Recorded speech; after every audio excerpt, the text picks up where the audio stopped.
करुणामय माँ परम प्रभु श्री अरविंद चरण कमल अनंत कोटि कृतज्ञता पूर्ण प्रणाम। आज शुभ संध्यारे श्री अरविंद पाठचक्र योगदान करथिबा समस्त मातृ अभिप्सु अपा भाई को अंतर प्रणाम। शुभ संध्या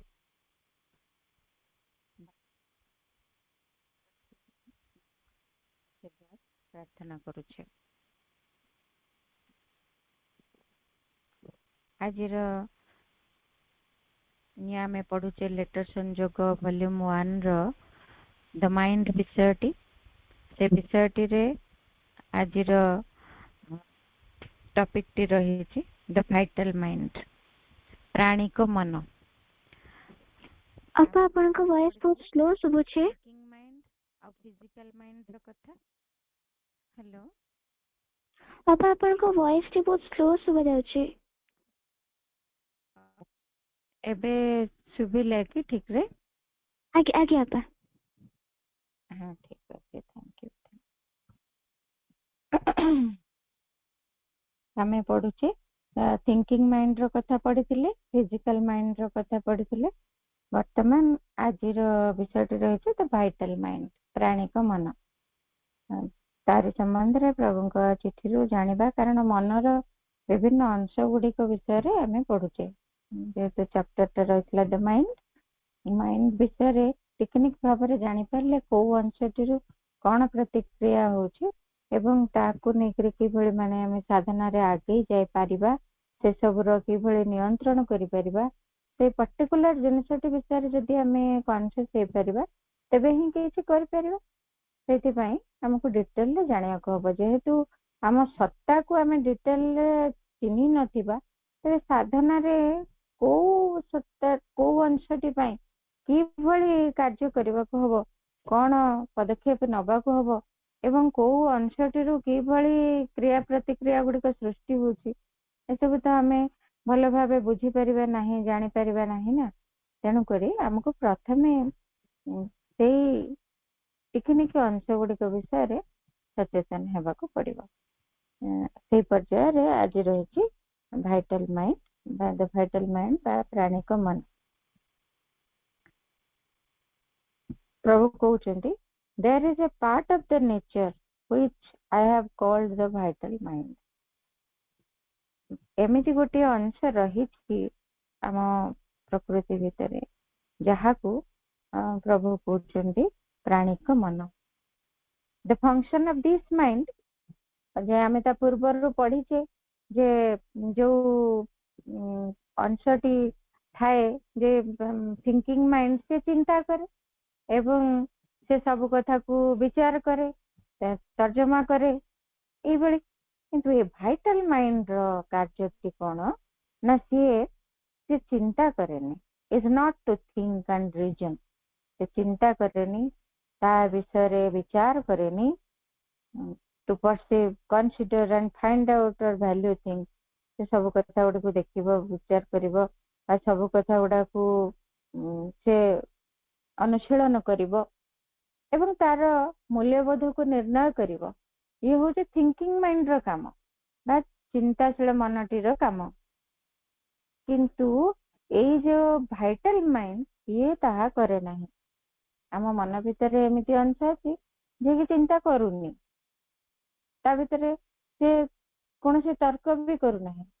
विचार भी करूनी। यार काम नुहे चिंता करिबा काहेकि ना for this is the function of the thinking mind proper. बुद्धि ए चिंताशील मनटीर कार्य, बुद्धिर कार्य हैला या एगुडा से माने करिवे, से करिवो। किंतु ए वाइटल माइंड ताहा करेनी। से कौन करे बट टू प्लान और ड्रीम और imagine what can be done. ये कौन करे ना किसी योजना करे, किसी स्वप्न देखे, किसी कल्पना करे जो कथा गुड़िक करा जाय पारिबो। किसी कथा पई से योजना करे, कल्पना करे, से स्वप्न देखे ये कथा सब एमती करबा दरकार। आमे जेमती सब भाबू कल्पना करू एटा एमती कर देले एमती गोटे सुंदर हे जीवो जिनसटा कि एठी को ଏଇ ଜିନିଷଟି ଯଦି ଠିକ ଭାବରେ କରାଯାଏ ଏ ପ୍ରୋବ୍ଲେମ ଟା ସଲ୍ଭ ହେଇଯିବ। ଏଇଟା ହେଇପାରନି, କିନ୍ତୁ ସେଇଭଳି ଏଇ ଭାଇଟାଲ ମାଇଣ୍ଡ ଟା ଏମିତିଆ ସବୁ କଳ୍ପନା କରେ, ଯୋଜନା କରେ ଏବଂ ସବୁ କିଛିକୁ ଯୋଉ କଥା ଗୁଡିକ କରାଯାଇ ପାରିବ ତାରି ବିଷୟରେ ଭାବେ, ତା ପାଇଁ ସ୍ୱପ୍ନ ଦେଖେ। It makes formations for the future which the will can try to carry out if opportunity and circumstances become favorable, or even it can work to make them favorable. ପ୍ରାଣିକ ମନଟିର କାମ କଣ ତାହା ଏଠି ସ୍ପଷ୍ଟ ଭାବରେ ପ୍ରଭୁ କହୁଛନ୍ତି। ଇଏ କଣ କରେ? It makes the formations for the future, ଭବିଷ୍ୟତ ପାଇଁ କିଛି ରୂପରେଖ ସେ ଗଠନ କରେ। କୌଣସି କଥାକୁ କଳ୍ପନା କରି, ଯେମିତି ଆମେ ଧରାଯାଉ କିଛି ବୁଲିଯିବାର ଯୋଜନା କରୁଛେ, ଗୋଟେ ବାହାରକୁ ବୁଲିଯିବା, ତାହେଲେ ଏମିତି ଯିବା, ଏଇ ଜାଗାକୁ ଯିବା, ସେଇଠି ହୋଟେଲରେ ରହିବା, ସେଇ ସବୁ ଜାଗା ଦେଖିବା, ଦେଖିଲା ପରେ ଆସିବା। ଏଇ ଯୋଉ ପ୍ଲାନିଂ ଗୁଡାକ ହେଲା, ତା ବିଷୟରେ ସ୍ୱପ୍ନ ଦେଖିବା ହେଲା, ଭବିଷ୍ୟତ ପାଇଁ ଇଚ୍ଛା କରିବା ହେଲା, ଏଇ ସବୁ ଗୁଡାକ ସେ କରେ। ତାହେଲେ ସେଇ କଥାଟି ସେ କରେ, କିନ୍ତୁ ସେଇ ଯୋଉ ଯୋଜନା, ସେଇ ସ୍ୱପ୍ନ ଦେଖିବା, ସେଇ କଳ୍ପନା, ଏଇଗୁଡାକ ସେ ଚେଷ୍ଟା କରେ ଯେ ଭବିଷ୍ୟତରେ ଏଇ ଆମର ଇଚ୍ଛା ଚେଷ୍ଟା କରିବ ଯେ ଭବିଷ୍ୟତରେ ଯଦି ସୁଯୋଗ ମିଳେ ଏବଂ ପରିସ୍ଥିତି ଯଦି ଅନୁକୂଳ ହୁଏ ତାହେଲେ ଏଇଗୁଡିକ ସେ କାର୍ଯ୍ୟକାରୀ କରିବ। ଏଇଭଳି ଯୋଜନା କରିଥାଏ। ଆମେ କେତେ କେତେ ଯୋଜନା ସେମିତି କରିଥାଉ, କେତେ କଥା କଳ୍ପନା କରିଥାଉ, କେତେ ସ୍ୱପ୍ନ ଦେଖିଥାଉ। ଭବିଷ୍ୟତରେ ଯଦି ସେଇ ପରିସ୍ଥିତି ସେମିତି ଅନୁକୂଳ ରହିଲା ତାହେଲେ ଏ ଜିନିଷଟା ହେଇପାରେ, ଯଦି ଅନୁକୂଳ ନ ରହିଲା ସେ ଜିନିଷଟା ନ ହେଇପାରେ। କିନ୍ତୁ ଏମିତି ସେ ଯୋଜନା କରେ, ବା or even it can work to make them favorable, ବା ସେଇ ଇଚ୍ଛା ଶକ୍ତି ମଧ୍ୟ ସେତେବେଳେ ସେଇ ପରିସ୍ଥିତି ଗୁଡାକୁ ତା ଅନୁଯାୟୀ ଗଢିବ, ପରିସ୍ଥିତି ଗୁଡାକୁ ସେଇଭଳି ରୂପ ଦବ। ନାଇଁ ଯେମିତି ହେଲେ ଯିବା, ଯେତେ ଯାହା ଅସୁବିଧା ଅଛି ତାକୁ କେମିତି କଣ କରିକିରି ମ୍ୟାନେଜ କରିଦେଇକି ଆମେ ଯେମିତି ହେଲେ ଯିବା। ଏଇ ଯୋଉ ପରିସ୍ଥିତିଟାକୁ ଫେଭରେବଲ କରି ଦିଆଯିବ। ଯଦି ବି ଫେଭରେବଲ ନାହିଁ, ସେ ଫେଭରେବଲ କରିବା ପାଇଁ ମଧ୍ୟ ଚେଷ୍ଟା କରିବ ଏଇ ଝିଅଟା। ତେଣୁ ଭବିଷ୍ୟତ ପାଇଁ ଇଏ ସବୁ ରୂପରେଖ ତିଆରି କରେ। In men of action, this faculty is prominent and a leader of their nature. ଯୋଉମାନେ କର୍ମ ପ୍ରିୟ ଯୋଉ ବ୍ୟକ୍ତି ମାନେ, ଯୋଉମାନେ ସବୁବେଳେ କର୍ମ ମଧ୍ୟରେ ସାଧନା କରିବା ପାଇଁ ଚାହାନ୍ତି ଏବଂ କର୍ମରେ ସବୁବେଳେ ନିଜକୁ ନିବୃତ୍ତ ସବୁବେଳେ ନିୟୋଜିତ କରି ରଖିଥାନ୍ତି, ସେଇମାନଙ୍କ ଭିତରେ ଏଇ କଥାଟି ବହୁତ ସ୍ପଷ୍ଟ ଭାବରେ ଦେଖାଯାଏ। ସେମାନେ କେମିତି କଣ ହବ, କୋଉ ଉପାୟରେ ହବ, କେମିତି ସେ କାର୍ଯ୍ୟଟାକୁ କରାଯିବ, ତା ପାଇଁ ଯୋଜନା, ତା ପାଇଁ କଳ୍ପନା ଏବଂ ସେଥିପାଇଁ ସ୍ୱପ୍ନ ଦେଖିବାକୁ ଲାଗନ୍ତି। ତାଙ୍କ ଭିତରେ ଏଇ ଗୁଣଟା, ତାଙ୍କ ପ୍ରକୃତି ଭିତରେ ଇଏ ଭାରି ଯେମିତି ଅଗ୍ରଣୀ ହେଇକି ଥାଏ, ଲିଡର ଭଳିଆ ଥାଏ ଏ ଭାଇଟାଲ ମାଇଣ୍ଡର ଏଇ କାମଟା ତାଙ୍କ ଭିତରେ। କାରଣ ପ୍ରାଣରୁ ଶକ୍ତି ଆସିବ, ଏଇଟା ମନର ଯୋଜନାଟି ତା ଭିତରେ ମିଶିଲା, ତେଣୁ କାମଟା କେମିତି କରାଯିବ ସେମାନେ ଭାରି ଏଇଟାକୁ କୌଶଳର ସହିତ କରିବା ପାଇଁ ଆଗେଇ ଯାଆନ୍ତି ଏବଂ ତାଙ୍କ ପ୍ରକୃତି ଭିତରେ ଏଇଟା ଭାରି ସ୍ପଷ୍ଟ ହେଇକି ରହିଥାଏ, ସମ୍ମୁଖରେ ରହିଥାଏ, ତାଙ୍କୁ ଚାଳନା କରୁଥାଏ ଯୋଉମାନେ କର୍ମପ୍ରିୟ ବ୍ୟକ୍ତି। ସେତେବେଳେ ଏଇଠି କଥାଟି ବି କହୁଛନ୍ତି, great main of action always have it in a very high measure। ଏବଂ ଯୋଉମାନେ ଟିକେ ମହତ୍ତର କାର୍ଯ୍ୟ କରିବା ପାଇଁ ସବୁବେଳେ ପ୍ରେରଣା ପାଇଥାନ୍ତି, ସେମାନଙ୍କ ଭିତରେ ମଧ୍ୟ ଏଇ ପ୍ରାଣିକ ମନଟି ଅଧିକ ଟିକେ ଉର୍ଦ୍ଧ୍ୱତର ପ୍ରଭାବ ନେଇକିରି କ୍ରିୟାଶୀଳ ଥାଏ। ଏମାନଙ୍କ ଭିତରେ ନିହାତି ଏଇ ପ୍ରାଣିକ ମନଟି ହିଁ ଯୋଜନା କରେ, ସ୍ୱପ୍ନ ଦେଖେ ଏବଂ କଳ୍ପନା କରେ ସବୁ କଥା। ତେଣୁ କାର୍ଯ୍ୟ କରିବା ପାଇଁ ଆଗେଇ ଯିବାର ଗୋଟେ ଉଦ୍ୟମ କରିବାକୁ ସେମାନେ ଚାହାନ୍ତି, ତାଙ୍କ ଇଚ୍ଛା ଭିତରେ ଏଇଟା ଆସେ। କେମିତି ସେଇ କଥାଟି ପାଇଁ ଗୋଟେ ଅନୁକୂଳ ପରିବେଶ ସୃଷ୍ଟି କରିବେ, ପରିସ୍ଥିତି ସୃଷ୍ଟି କରିବେ, ଯେମିତି ସେଇ କାମଟା ହବ। एमती से प्राणिक मन करे ଯେତେବେଳେ ଏଇଭଳି କଥା ଗୋଟେ ହୁଏ but even if one is not a man of action or practical realization or if circumstances are not favorable or one can do only small and ordinary things this vital mind is also there ଯେତେବେଳେ ମଣିଷଟିଏ ଯଦି କର୍ମ ପାଇଁ ସେ ଯଦି ଆଗ୍ରହୀ ବି ନୁହେଁ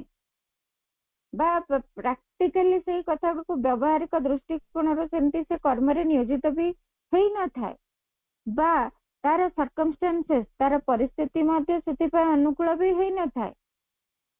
ବା ଜଣେ କେବଳ ଅର୍ଡିନାରୀ ସ୍ମଲ୍ ଥିଙ୍ଗସ୍ ହିଁ କରେ ତେବେ ବି ଏଇ ଭାଇଟାଲ ମାଇଣ୍ଡ ତାଙ୍କ ଭିତରେ ଆକ୍ଟିଭ ଥାଏ ଏଇ ଭାଇଟାଲ ମାଇଣ୍ଡ ବି ତାଙ୍କ ଭିତରେ ରହିଥାଏ କାରଣ ଏଇଠି ଭାଇଟାଲ ମାଇଣ୍ଡ ଯେ ନାହିଁ ତାହା ନୁହେଁ ଭାଇଟାଲ ମାଇଣ୍ଡ ସବୁ କ୍ଷେତ୍ରରେ ଯୋଉମାନେ ଅଧିକ କର୍ମପ୍ରିୟ ଏବଂ କର୍ମ ମଧ୍ୟରେ ନିଜକୁ ନିୟୋଜିତ କରି ରଖିବାକୁ ଚାହାନ୍ତି ସେମାନଙ୍କ ଭିତରେ ବି ଥାଏ ସବୁ ଲୋକମାନଙ୍କ ଭିତରେ ବି ଥାଏ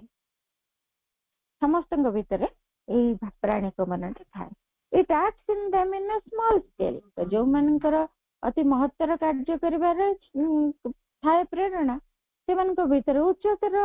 ଭାବନା କଳ୍ପନା ଏବଂ ଯୋଜନା ଗୁଡିକ ଆସି ଉଚ୍ଚତର ସ୍ୱପ୍ନ ସେମାନେ ସବୁ ଦେଖନ୍ତି ଯେ ଏଇ ବଡ ବଡ କାର୍ଯ୍ୟ ସମାଜର ଉତ୍ଥାନ ପାଇଁ ଏବଂ ଦେଶ ଇଭେନ ମାନବ ଜାତି ପାଇଁ ସେମାନେ କିଛି କର୍ମ କରିବା ପାଇଁ ଯୋଜନା କରନ୍ତି ସ୍ୱପ୍ନ ଦେଖନ୍ତି କଳ୍ପନା ବି କରନ୍ତି ସେଗୁଡାକ ବି ସେ ଭାଇଟାଲ ମାଇଣ୍ଡ ହିଁ କରେ ଆଉ ଯୋଉମାନେ ଅର୍ଡିନାରୀ ମ୍ୟାନ ଅର୍ଡିନାରୀ କାମ ବି କରୁଛନ୍ତି ଛୋଟ ମୋଟ କାର୍ଯ୍ୟ କର୍ମରେ ଏତେ ଆଗ୍ରହ ନଥିଲେ ବି ତାଙ୍କ ଭିତରେ ବି ଭାଇଟାଲ ମାଇଣ୍ଡ କାମ କରେ କିନ୍ତୁ ସ୍ମଲ ସ୍କେଲରେ କରେ ଅତି ଛୋଟିଆ ମାତ୍ରାରେ କାର୍ଯ୍ୟଟି କରେ କିନ୍ତୁ ତାହା ଥାଏ or if it needs some sense of largeness what it does very often is to plan in the void knowing that it cannot realize its plans or else to imagine big things stories adventures great doings in which oneself is the hero or the creator ଏମିତି ସେ କରେ କିନ୍ତୁ ବା ଏମିତି ବି ହୁଏ ତା ଭିତରେ ଯଦି କିଛି ବୃହତ ହେବାର ବା ମହତ ହେବାର କିଛି ବୋଧ ରହିଥାଏ ତାହା ଭିତରେ ସେ କଣ କରେ ବହୁ ସମୟରେ ଏ ଭାଇଟାଲ ମାଇଣ୍ଡ ମଣିଷ ଭିତରେ କଣ କରେ କିଛି ପ୍ଲାନ କରେ ଯେମିତି ଖାଲି ଗୋଟେ ଶୂନ୍ୟରେ ପ୍ଲାନ କଲା ଭଳିଆ କିଛି ଯୋଜନା କରି ପକାଏ ଜାଣିଥାଏ ଯେ ଏଇ ପ୍ଲାନ ଟା ସକ୍ସେସଫୁଲ ହେଇପାରିବନି ବା ବଡ ବଡ ଜିନିଷ ଇମାଜିନ ବି କରେ ବଡ ବଡ କାହାଣୀ ମାନ ବଡ ବଡ ଦୁଃସାହସିକ ଅଭିଯାନ ମାନ ବଡ ବଡ କାର୍ଯ୍ୟ ଗୁଡିକ କରିବାର କଥା ଯୋଉଥିରେ କି ସେ ନିଜେ ହିରୋ ବା ନିଜେ ହଉଛି ସ୍ରଷ୍ଟା ଏଇଭଳି ଗୋଟେ ସବୁର ରଚନାକାରୀ ଯେପରି ନିଜେ ଏଇଭଳି ଭାବଟିଏ ଥାଇକି ବଡ ବଡ କଥା ମଧ୍ୟ କଳ୍ପନା କରେ ବଡ ବଡ କଥା ସେ ଯୋଜନା କରେ ବଡ ବଡ କଥା ସ୍ୱପ୍ନ ବି ଦେଖେ ଯଦିଓ ସେ ଜାଣିଥାଏ ଯେ ଏଗୁଡାକ ତାର ସ୍ୱପ୍ନ କେବେ ସତ ହେଇପାରିବନି ସେ ଜାଣିଛି ଏଗୁଡାକ କେବେ ସତରେ ଘଟି ପାରିବ ନାହିଁ ଯଦି ବି ସେ ଜାଣେ ତଥାପି ବି ସେ ସ୍ୱପ୍ନ ଦେଖେ ତଥାପି ବି କଳ୍ପନା କରେ ତଥାପି ବି ସେ କିଛି ଯୋଜନା କରେ ଆମ ଭିତରେ ସେୟା ହୁଏ ଆମେ ନିଜ କଥା ଯଦି ଦେଖିବା ଆମେ ବହୁତ ସମୟରେ ଏମିତି କେତେ ଯୋଜନା କରୁଛୁ କେତେ କଳ୍ପନା କରୁଛୁ କେତେ କେତେ ସ୍ୱପ୍ନ ଦେଖୁଛୁ ଜାଣୁଛୁ ହେଇପାରିବନି ଭାବୁଛୁ ମୁଁ କେତେ ଏଇ ସବୁ କଥା ଭାବିଛି ଯେ ଦେଖାଯାଉ ହବ କି ନ ହବ ଲାଗୁନି କାହିଁ ହେଲା ଭଳିଆ ଆମ ଭିତରେ ଏମିତି ବି ଆସେ ଜାଣୁଛୁ ଆମେ ଯେ ଏଇଟା ରିଅଲାଇଜ ହବନି ଏଇଟା ସତରେ ସିଦ୍ଧ ହେଇପାରିବନି ଯୋଜନାଟା କିନ୍ତୁ ତଥାପି ବି ଆମ ଭିତରେ ସେଇ ପ୍ରାଣିକ ମନଟି ଏମିତି ଅନେକ କଥା ଯୋଜନା କରେ କିଛି ସ୍ୱପ୍ନ ଦେଖେ ଏବଂ ସେଥିରେ ସେ ଅନେକ କଳ୍ପନା ମଧ୍ୟ କରିଥାଏ ଯୋଉଥିରେ କି ସେ ହିରୋ ଯେମିତି ମାନେ ଆମେ ଯେମିତି ଭାବୁନି ବହୁତ ସମୟରେ ସେ ମୁଁ ଯଦି ଏମିତି ହେଇଯାଆନ୍ତି ନା ସାଙ୍ଗେ ସାଙ୍ଗେ ଏୟା ସବୁ ହେଇଯାଆନ୍ତା, ବା ମୁଁ ଏମିତି ଯଦି କରିଦିଅନ୍ତି ଭାବିକିରି କେତେ ଗୋଟେ ସେ ମଜିଯାଏ ପୁରା ବେଳେ ବେଳେ ମଣିଷ, ଯେ କେତେ ବଡ କଥା, ମାନେ ସେ ଯେମିତି ସବୁ ପାରୁଛି, ସବୁ ହେଇଯାଉଛି, ବା ସବୁଥିରେ ଯେମିତି ହିରୋଟା କଣ ସବୁ ଜିନିଷ ସେ ପାରିବ, ସବୁ ତା ଦ୍ୱାରା ସମ୍ଭବ, ସେ ମେନ୍ କ୍ୟାରେକ୍ଟର, ଏଇଭଳି ଗୋଟେ କଳ୍ପନା ମଧ୍ୟ ସେ କରିପାରେ ଯଦି ନିଜକୁ ଟିକେ ବିଶାଳତାର ରୂପରେ ଦେଖିବାକୁ ବି ଚାହେଁ। What you describe as happening in you is the loss of this vital mind or imagination making its formation. Its action is not peculiar to you, but works pretty much in the same way in most people. ପ୍ରଭୁ କହୁଛନ୍ତି ଚିଠିଟିର ଉତ୍ତରରେ, କହୁଛନ୍ତି ତୁମେ ଯୋଉ କଥା ସବୁ ବର୍ଣ୍ଣନା କରିଛ ସେ ଠିକ ଏଇ ପ୍ରାଣିକ ମନଟିର ହିଁ ଏଗୁଡା ସବୁ କଳ୍ପନା, ଯୋଉଡାକ କି ଏମିତି ସବୁ ରୂପ ସବୁ ସେ କଳ୍ପନା କରୁଛି, ଏମିତି କଥା ଗୋଟେ ଯୋଜନା କରୁଛି। ତେଣୁ ଏଗୁଡାକ ଆସେ ମଣିଷ ମାନଙ୍କ ଭିତରେ, ବହୁତ ଅଧିକାଂଶ ଲୋକଙ୍କ ଭିତରେ ଏଇ ସବୁ କଥା ଚାଲେ, ବହୁଳ ମାତ୍ରାରେ ଏଇ ସବୁ କଥା ଚାଲେ। ସେମିତି ତୁମ ଭିତରକୁ ବି ପ୍ରାଣିକ ମନର ଏମିତି ଏକ ପ୍ରବାହ ଆସିଛି। But in each, according to his turn of fancy, interest, favorite ideas or desire. କିନ୍ତୁ ପ୍ରତ୍ୟେକଙ୍କ ଭିତରକୁ ଏମିତି ଆସିବନି ଯେ ତାର ନିଜସ୍ୱ ଯୋଉ ଭାବନା ତାଠାରୁ ଭିନ୍ନ ହେଇକି ବହୁତ ବଡ ବଡ କଥା ସେମିତି ପୁରା ଡିଫରେଣ୍ଟ, ସେମିତି ଆସିବନି। ପ୍ରାଣିକ ମନଟି କଣ, ତା ନିଜ ଭିତରେ ଯୋଉ ଧାରଣା ଗୁଡାକ ଥାଏ, ଯୋଉ କାମନା ବାସନା ଗୁଡାକ ଥାଏ, ତାକୁ ନେଇକିରି ସିଏ ଗୋଟେ ବଡ ସ୍ୱପ୍ନ ଦେଖିବ, ତାକୁ ନେଇକିରି ସିଏ ବଡ କଳ୍ପନା କରିବ, ଏବଂ ତାକୁ ନେଇକିରି ସେ ଯୋଜନା କରିବ କେମିତି ସେଟା ସକ୍ସେସଫୁଲ ହବ। ମଣିଷ ଭିତରେ ଯୋଉ ସ୍ଥିତିରେ ଯୋଉ ଭଳି ତାର ଡିଜାୟାର, ଯୋଉ ଭଳି ତାର ଆଇଡିଆ ଗୁଡାକ ରହିଛି, ସେଇଭଳି ସିଏ ସ୍ୱପ୍ନ ଦେଖେ, ସେଇଭଳି ଯୋଜନା କରେ, ସେଇଭଳି ସିଏ କଳ୍ପନା କରେ। ଗୁରୁତ୍ୱପୂର୍ଣ୍ଣ କଥା ହଉଛି ଏଟା, ପ୍ରଭୁ କହୁଛନ୍ତି you have to become master of its action and not to allow it to seize your mind and carry it away when and where it wants. ଗୁରୁତ୍ୱପୂର୍ଣ୍ଣ କଥା ହେଲା ସାଧନା ମଧ୍ୟରେ ଏମିତି ବାରମ୍ବାର ଆସିବ ପ୍ରାଣିକ ମନର ଏମିତି ଅନେକ ଗୁଡିଏ ବାସନା, ପ୍ରାଣର ଯେତେକ ବାସନା ତାହା ମନର ସବୁ ଆଇଡିଆ ଗୁଡାକ ଦ୍ଵାରା ପୂରଣ ହବା ପାଇଁ ଗୁଡେ କଳ୍ପନା, ଗୁଡେ ଯୋଜନା। ଯେମିତି ଧରାଯାଉ ଆମର ଗୋଟେ ପ୍ରାଣିକ ବାସନା, ଧରାଯାଉ ଆମର ରହିଲା ଯେ ମୁଁ ଏମିତି ଯୋଉ ଭଲ ଭଲ ସବୁ ଜାଗା ଗୁଡାକ ବୁଲିଯିବି, ମନରେ ଆଇଡିଆ ଆସିବ, କାହିଁକି ନା ଏଇଟା ଭାଇଟାଲଟା ମାଇଣ୍ଡ ସହିତ ଯୋଡିଛି, ମନରେ ଆଇଡିଆ ସବୁ ତାକୁ ନେଇକି ଆସିବ। ହଁ, ସାଧନା ଭିତରେ ବିଭିନ୍ନ ଜାଗା ଗୁଡାକ ସବୁ ବୁଲିବାର ବି ଆବଶ୍ୟକତା ଅଛି, କାରଣ କୋଉ ଜାଗାର ଆସ୍ପିରେସନ କଣ ଅଛି, କୋଉ ଜାଗା ଭିତରେ କଣ ସବୁ ପ୍ରଭାବ ରହିଛି, କୋଉଠି ଧ୍ୟାନ ଆପେ ଆପେ ହେଇଯିବ, କୋଉ ଜାଗାରେ ଗୋଟେ ସୁନ୍ଦର ଦୃଶ୍ୟ ଭିତରେ ଦେଇକି ଭଗବାନଙ୍କ ମ୍ୟାନିଫେଷ୍ଟେସନ କୁ ଦେଖି ହବ, ସେ ପ୍ରକାରେ ସେ ତାକୁ ଜଷ୍ଟିଫାଏ କରିବାକୁ ଲାଗିବ, ତାର ଆଇଡିଆ ଗୁଡାକ ଏ ଡିଜାୟାର କୁ ପୂରଣ କରିବାକୁ ଲାଗିବ। ଇଏ ହଉଛି ଭାଇଟାଲ ମାଇଣ୍ଡ। ଭାଇଟାଲ ର ଡିଜାୟାର ଥିବ, ୟାର ଆଇଡିଆ ଗୁଡାକ ଥିବ, ତେଣୁ ଇମାଜିନେସନ ବି ମନରେ ଥିବ, ପ୍ଲାନିଂ ବି ଥିବ, ଆଉ ଡ୍ରିମ୍ସ ବି ଥିବ। ସାଧନା କ୍ଷେତ୍ରରେ ପ୍ରଭୁ କହୁଛନ୍ତି ଯେ ଏହାର କାର୍ଯ୍ୟ ପ୍ରତି ଆମକୁ ସତର୍କ ରହିବାକୁ ହବ, ଏବଂ ଏହାର କାର୍ଯ୍ୟ ଉପରେ ଆମକୁ ପୂର୍ଣ୍ଣ କର୍ତ୍ତୃତ୍ୱ ସ୍ଥାପନ କରିବାକୁ ହବ, ଏବଂ ତାର ଯୋଉ କାର୍ଯ୍ୟଧାରା ଆମ ମନକୁ ଯେମିତି ଟାଣି ନ ନିଏ, ବାହି ନ ନିଏ, ଯୋଆଡକୁ ସେ ଚାହୁଁଛି ସେ ଆଡକୁ। ଆମ ଭିତରେ କେତେ କେତେ ଧାରଣା ସେମିତି ପଶି ଆସେ, ହଁ ସାଧନା କରୁଛୁ ବୋଲି କଣ ଆମେ ଗୋଟେ ସିନେମାଟେ ଦେଖିକି ଏନ୍ଜୟ କରିପାରିବାନି? ସିନେମାଟିଏ କେତେ ଉପାଦେୟ ଆମ ସାଧନା ପାଇଁ, ଉପାଦେୟ କେତେ ଗୋଟେ ସିନେମା ଅଛି, ସେଇ ସିନେମାରେ ବି କେତେକ କଥା ଅଛି ଯୋଉଡାକ ଉପାଦେୟ ଆମକୁ ସାହାଯ୍ୟ କରିବ, କେତେ ଗୁଡେ ତା ଭିତରେ ଥଟ୍ସ ଅଛି, କେତେ ଗୁଡେ ଆଇଡିଆଜ ଅଛି ଯୋଉଡାକ ଆମ ପାଇଁ ହେଲ୍ପିଂ ବି ହବ, ସେଥିରୁ କିଛି ଶିକ୍ଷଣୀୟ କଥା ବି ଅଛି, କିନ୍ତୁ କେତେ ଗୁଡେ କଥା ବି ଅଛି ସିନେମା ଭିତରେ ଯୋଉଗୁଡାକର ଆମ ପାଇଁ ଆବଶ୍ୟକତା ବି ନାହିଁ। ତେଣୁ प्रत्येक क्षेत्र रे से जस्टिफाई करिवो जे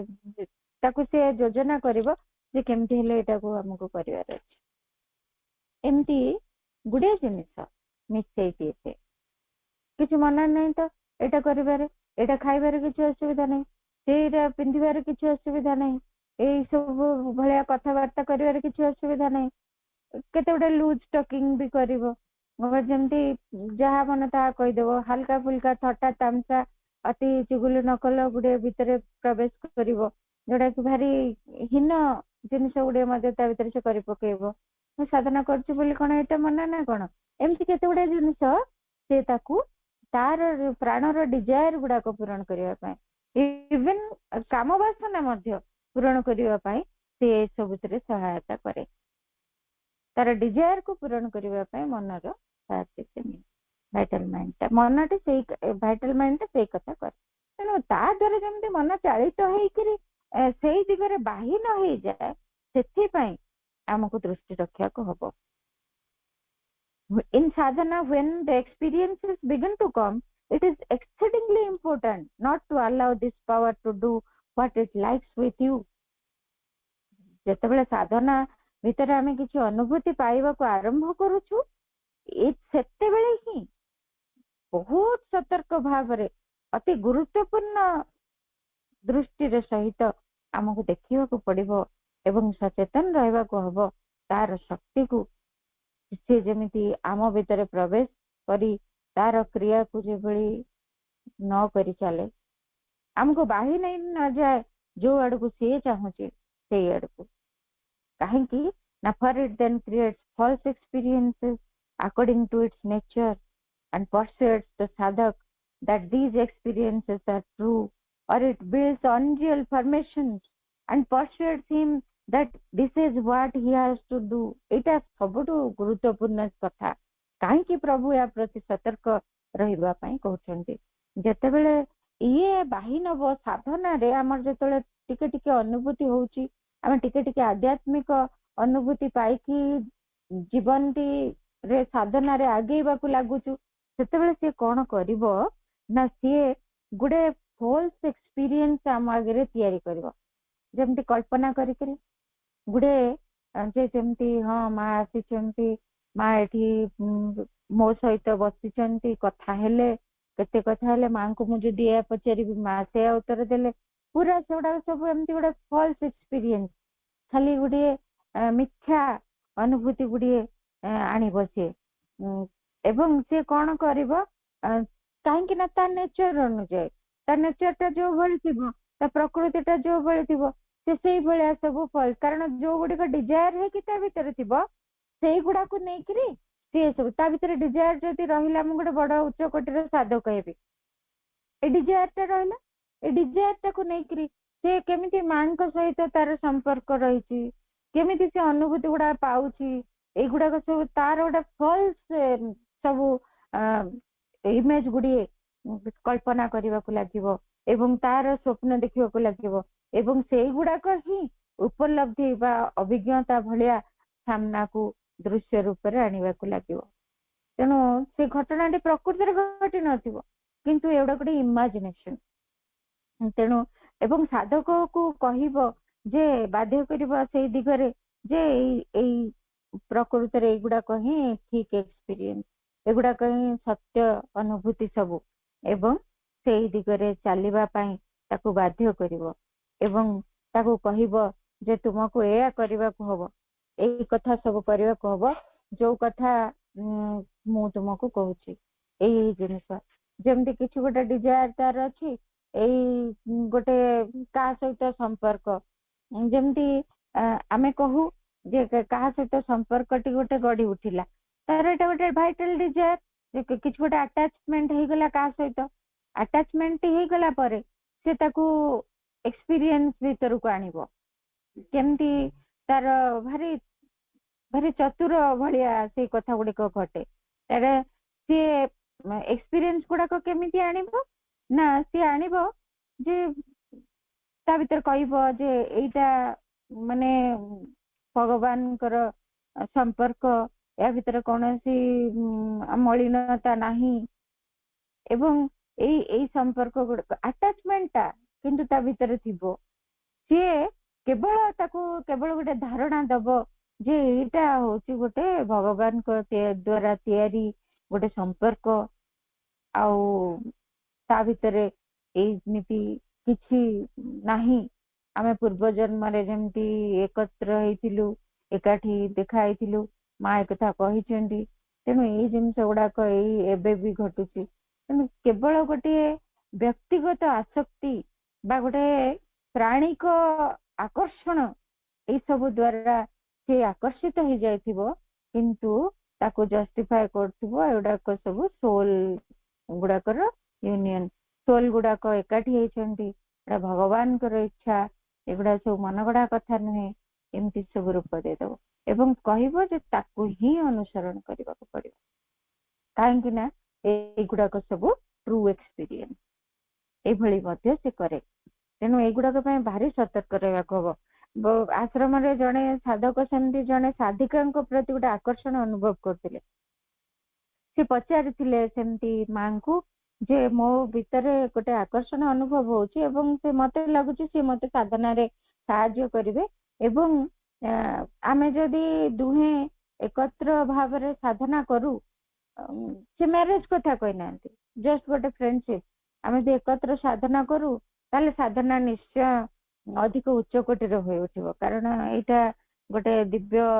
ଆତ୍ମାର ସମ୍ପର୍କ, ଆଉ ଏଥିରେ କୌଣସି ପ୍ରକାର ଆବିଳତା ନାହିଁ, କେବଳ ଏଥିରେ ରହିଛି ସାଧନା କରିବାର ମନୋଭାବ। ସେଇ କ୍ଷେତ୍ରରେ ମା ମଧ୍ୟ ତାଙ୍କୁ ସତର୍କ କରିଥିଲେ ଯେ ତୁମେ ନିଜେ ନିଜେ ଏଇ କଥା ଗୁଡାକ ଡିସାଇଡ କରିପାରିବନି ଯେ ପ୍ରକୃତିରେ କୋଉ ସମ୍ପର୍କଟା ପିଓର, କୋଉଟା ଗୋଟେ ସୋଲ ରିଲେସନ, ଏଇ ସବୁ ଜିନିଷ କହିକି ବହୁତ ସମୟରେ ଭାଇଟାଲ ଡିଜାୟାର ଗୁଡାକ ହିଁ କହିଲେ ତୁମେ ଆଉ ଜଣଙ୍କ ସହିତ କାହିଁକି ସେଇ ରିଲେସନ ଟା ଆସିପାରୁନି, ସେଇଠି ଟିକେ ବିଚାର କରିବାକୁ ହବ। ଜଣଙ୍କ ପ୍ରତି ଗୋଟେ ସ୍ପେଶାଲ ଆଟ୍ରାକ୍ସନ କାହିଁକି ଅଛି,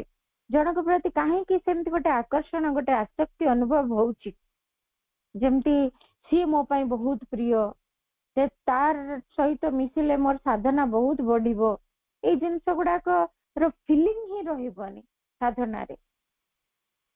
ତୁମେ ତ ସାଧନା ପ୍ରତ୍ୟେକ ନିଜସ୍ୱ ଧାରାରେ ନିଜେ କରିବେ।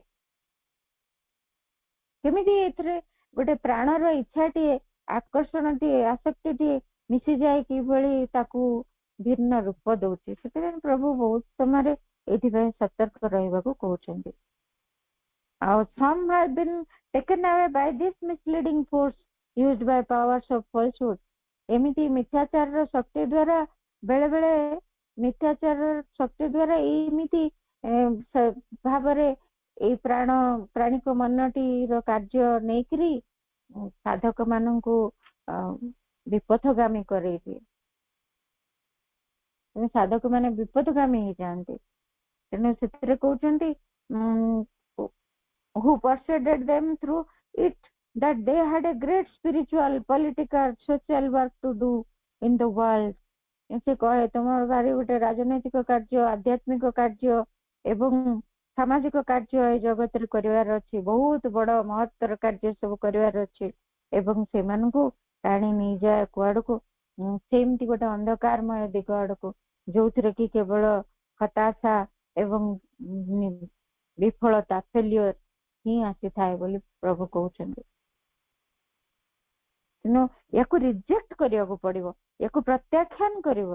କରିବାକୁ ପଡିବ। କାରଣ ଏଠି କହୁଛନ୍ତି ବହୁତ ଗୁଡିଏ ଏମିତି ଆଧ୍ୟାତ୍ମିକ ଅନୁଭୂତିକୁ ସେ ମଧ୍ୟ ଏମିତି କଳୁଷିତ କରିଦିଏ ଯେ ଜାଣି ହିଁ ହବନି ଏଇଟା ଗୋଟେ ମିଥ୍ୟା ଅନୁଭୂତିଟିଏ, ଆମ ପ୍ରାଣର ଇଏ ଗୋଟେ ଆକର୍ଷଣଟିଏ ଏଇଠି କେମିତି ରହିଯାଇଛି, ପ୍ରାଣର ଗୋଟେ ଆସକ୍ତିଟିଏ, ବାସନାଟିଏ ପୁରି ଯାଇଛି କେମିତି କିଭଳି ଭାବରେ, ଏଇଟା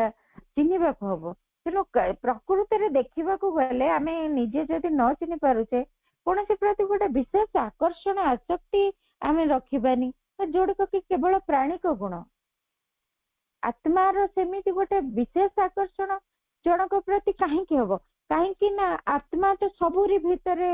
ଅବସ୍ଥାନ କରୁଛନ୍ତି। ତେଣୁ ଆତ୍ମାର ଦୃଷ୍ଟିରେ ସମସ୍ତେ ସେଇ ଆତ୍ମା। ତ ଜଣେ କାହିଁକି ଜଣଙ୍କ ପ୍ରତି ବିକର୍ଷଣ ହବ, ଜଣଙ୍କ ପାଇଁ କାହିଁ ଅଧିକ ଆକର୍ଷଣ ହବ? କାହିଁକି ଜଣକୁ କମ ଆକର୍ଷଣ, କାହିଁକି ଜଣକୁ ବେଶୀ ଆକର୍ଷଣ ହବ?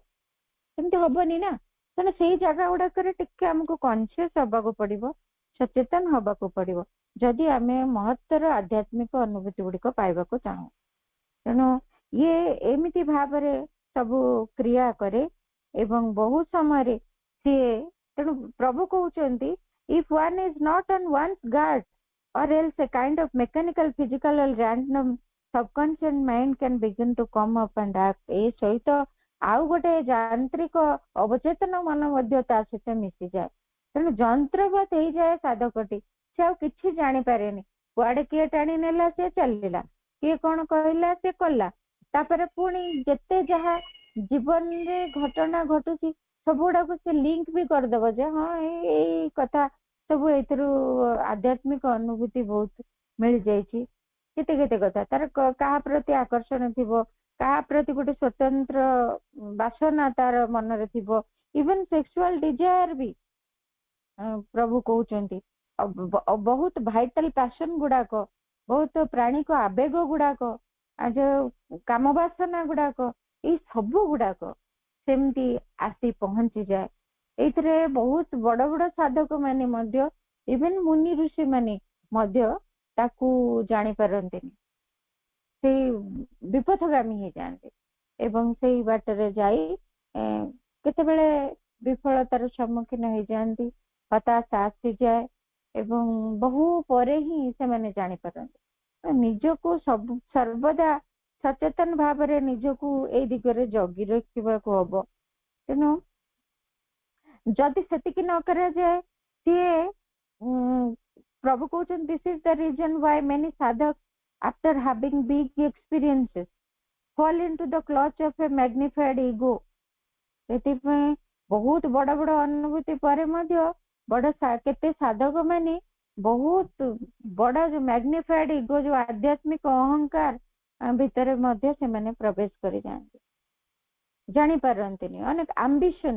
ଉଚ୍ଚାକାଂକ୍ଷା ପ୍ରବେଶ କରିଯାଏ। ମୁଁ ଏତେ ବଡ ସାଧକ, ମତେ ସମସ୍ତେ ରେସପେକ୍ଟ କରିବେ, ମତେ ସେତିକି ସମ୍ମାନ ଦେବା ଦରକାର, କାହିଁକି ନା ମୁଁ ଏଇ ଡିପାର୍ଟମେଣ୍ଟର ହେଡ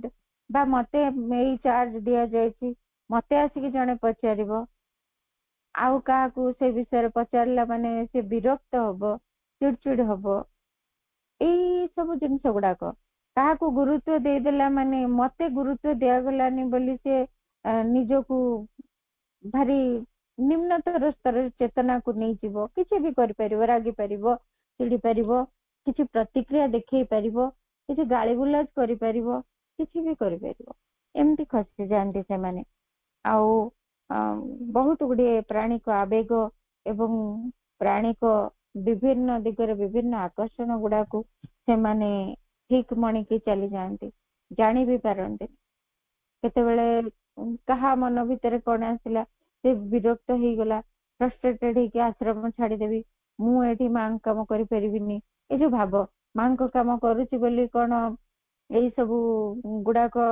ମୁଁ କାହିଁକି ଅନ୍ୟମାନଙ୍କର କଥାକୁ ମାନିବି, ମୁଁ ନିଜେ ତ ଏତେ ବର୍ଷ ରହିଲିଣି, ମୋର ଏତେ ଏକ୍ସପିରିଏନ୍ସ ହେଇଗଲାଣି, ମତେ କାହିଁକି ଆଉ ଜଣେ ଏତେ ଗାଇଡ କରିବ, ମୋର ବହୁତ ଏକ୍ସପିରିଏନ୍ସ, ଏଇ ସବୁ ଜିନିଷ ଗୁଡାକ, ମୁଁ ସିନିୟର, ଏଇ ସବୁ କଥା ଗୁଡିକ ଆସିଯିବ। ସେ ଜାଣିପାରିବନି, କିନ୍ତୁ ସେଗୁଡିକୁ ସେ ଜଷ୍ଟିଫାଏ କରିବାରେ ଲାଗିବ ପୁରାପୁରି। ଏମିତି ଭାବରେ ବାହି ହେଇଯାଆନ୍ତି। ଅଧିକ ସାଧନା ପରେ ବି, ଉଚ୍ଚତର ଅନୁଭୂତି ପାଇବା ପରେ ବି ଏଇ କଥା ଘଟେ। It is always well, therefore, if a complete purification of the vital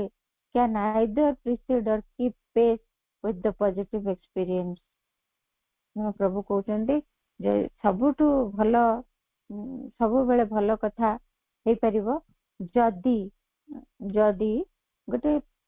ଆମ ପ୍ରାଣ ସତ୍ତାର ସମ୍ପୂର୍ଣ୍ଣ ଗୋଟେ ବିଶୁଦ୍ଧିକରଣ ସମ୍ଭବ ହୁଏ, ସେ ଦିଗରେ ଯଦି ଆମେ ଚେଷ୍ଟା କରିବା, ସେଇ ଦିଗରେ ଯଦି ପ୍ରୟାସ କରିକିରି ଆମ ସାଧନାର ଉଚ୍ଚତର ଅନୁଭୂତି ଗୁଡିକ ସହିତ ତାଳମେଳ ଯଦି ପ୍ରାଣର ବିଶୁଦ୍ଧିକରଣ ବି ହୋଇପାରେ, ତାହେଲେ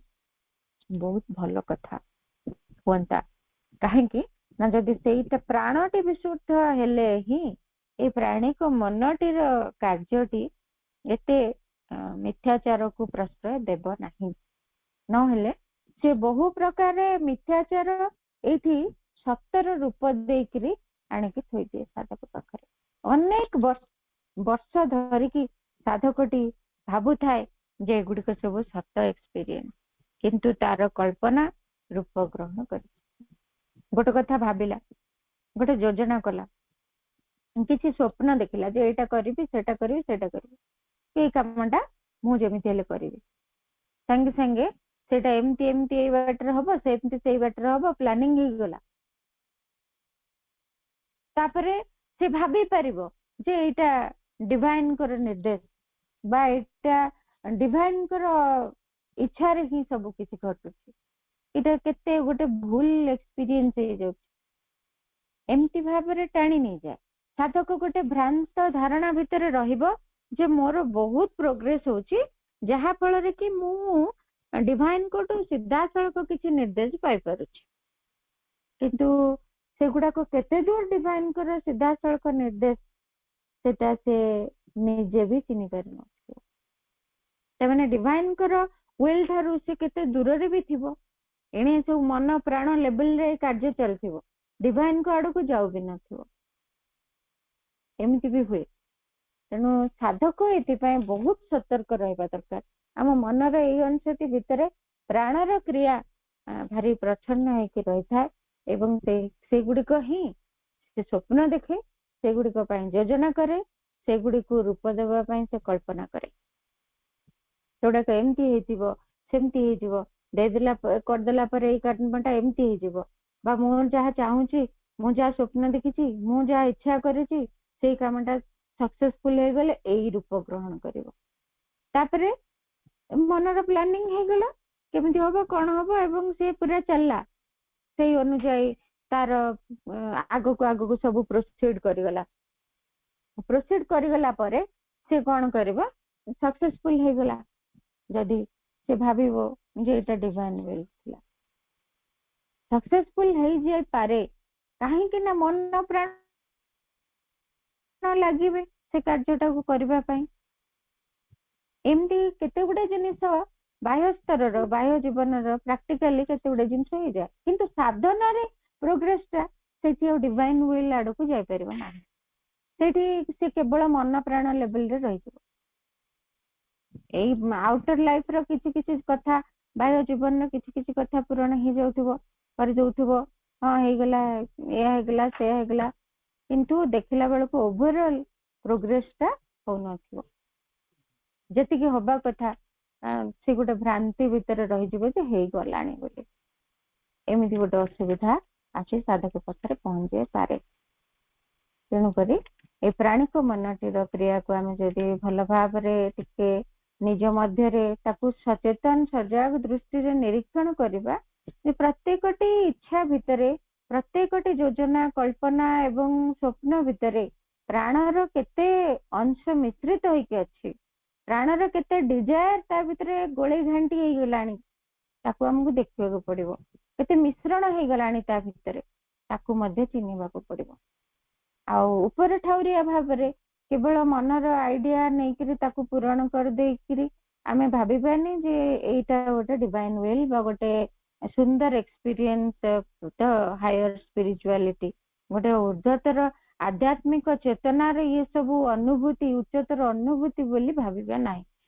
सेतिबा प्रभु दुई तीन जगह रे ही कथा को स्पष्ट करूचंते बहुत साधक एमिति पड़ी जानते खच्चरे से माने जानी भी पारंते बहुत उच्चतर अनुभूति पाइला परे भी से मानकर एभली डाउनफॉल के हुए कारण अनेक दिन धर के वाइटल माइंड को सुजोग दिया ही चली तापरे आउ कंट्रोल रे रहिबनी से गोटे समय रे तार रूप से देखियो प्रत्येक अंश को केते सचेतनतार सहित हमको हैंडल करिया को पड़िबो हम जीवन रे केमिति हमको जहा को कुहा जाए हाथ मापी चाखंड चलला भलिया जीवन हमको बंचिया को पड़िबो स्थिर धार रे पादर रखिया को पड़िबो प्रत्येक मुहूर्त प्रतिटी ମୁହୂର୍ତ୍ତ ଯେମିତି ଆମର ପୁରା ସଚେତନତା ଭିତରେ ଯାଉଥିବ,